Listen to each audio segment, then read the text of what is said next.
Hello again, Roy.RealEstate here with Coldwell Banker Legacy in San Angelo. Today I want to talk to you a little bit about hydraulic fracturing in the oil well.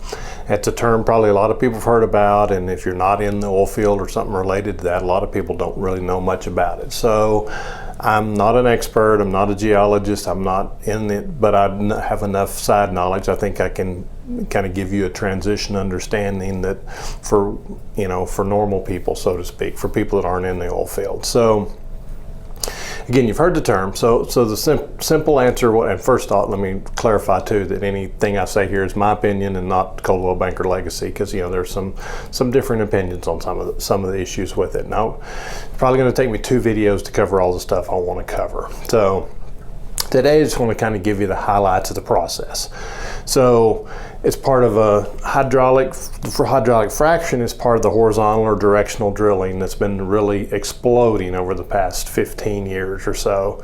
It's been used off and on before that, but that's where most of the really get the notoriety and the huge amounts of oil that have been discovered because of the ability to extract it this way.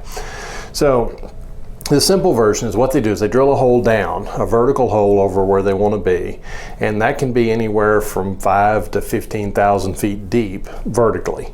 And then they get to the bottom and they turn and they angle it and they go horizontal. And some of these modern fracs, I mean, they're getting where they can go horizontal distances of as much as 15,000 feet. I mean, that's basically 3 miles. So they can go 3 miles down into this formation, turn in the formation and go 3 miles laterally, and then that's the area they're going to produce oil from. It's fascinating that they can do that, and we think it's called horizontal, and you think, okay, well, these layers are horizontal, and they are more or less, but they're not, simple, homogeneous zones that are all the exact same distance and width and all that kind of stuff. There's going to be variances along it, so they've got to go down and turn sideways and control where they are up and down as they're drilling and stay in the zone, the type of rock that they want to be in to produce from. So I mean, it's an incredibly complicated process, and again, that's why I'm only giving you the top level overview. So they go out horizontally for, again, as much as 10,000 is real common nowadays, and there are some as much as 15,000, particularly more in the Permian Basin, Delaware Basin out west of us. So then they go down and they actually do the fracking in different stages. So they go down and they put cement. There's a casing in there, and they put cement on both ends of the casing in about a 250-foot section at a time. So they do this, the whole thing. They're going to do 15,000 feet. They're going to do it in about 250-foot sections. They put cement on both ends, basically, and they go through it. The first thing they do is what's called perforating. And so they have charges, dynamite charges, and they will actually blow holes in the pipe, in the casing pipe that they put down in the formation. And that's just basically a place for the frac products to get out. So then they bring in basically 3 ingredients. One is chemicals to make the water slicker, to make it perforate or go a little farther into the formation, just reduce the friction as they go down there. And then huge volumes of sand and water. So they pump them down the well into this, again, 250 feet section at a time, and they do it under tremendous amounts of pressure and huge volumes of the sand and water and the chemicals. And so what that does, and remember, most of this is done in shale layers, and shales typically, by its nature, is not very permeable, but it is fairly brittle. So that's what they're trying to do, is fracture, and that's where the term comes from, fracture the rock.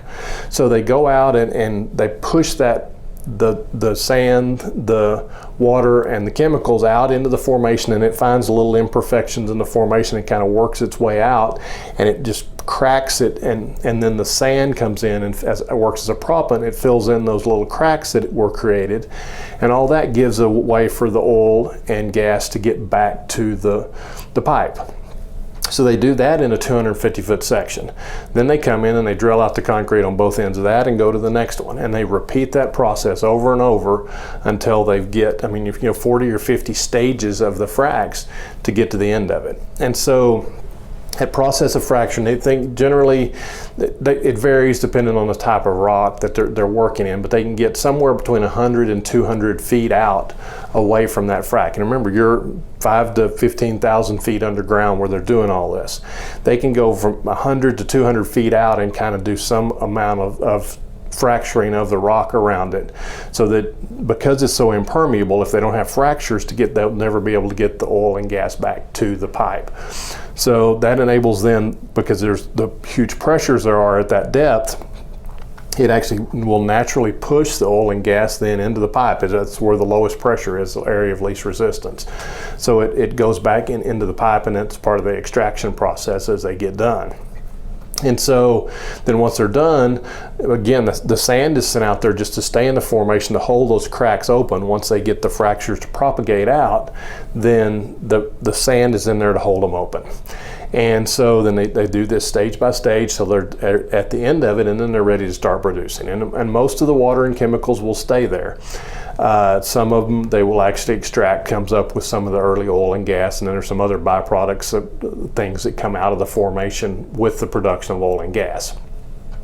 But that's kind of where the process starts. So that's the way oversimplified version of it. So what I'd like to do in the next video is I'll get into a little more of the details of volumes of sand and water and stuff that they use, and some of the possible ecological impacts of stuff that we don't know. There's people on both sides of the issue that say how bad it can be, just so you know, and then even maybe get into a little bit of the economic impacts, because it's a amazingly large industry in the state of Texas. And part of all of this is realizing that there are more known oil and gas reserves in the Permian and Delaware basins around Midland, Odessa today than there was in the entire world in the year 2000. So this technology and this hydraulic fracturing and the technology all surrounding it has allowed us to produce oil from places that, there's been oil in those rocks for forever, but now we have the technology to be able to extract it and use it then to make the plastics, to fuel your cars, to do all the things we do with these